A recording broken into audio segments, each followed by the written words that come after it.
आता आपण ऐकणार आहोत आपल्या मनावर कोरलं गेलेलं भावपूर्ण गाणं, जे तरुण मनाच्या तरल भावना व्यक्त करतं.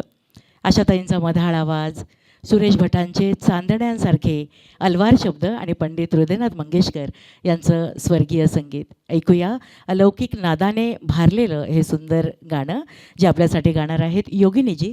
आणि योगिनीजी, मी त्यांना सांगेन की तुम्ही तुमचा परिचय आम्हाला द्यावा. नमस्कार, मी योगिनी सोळंके.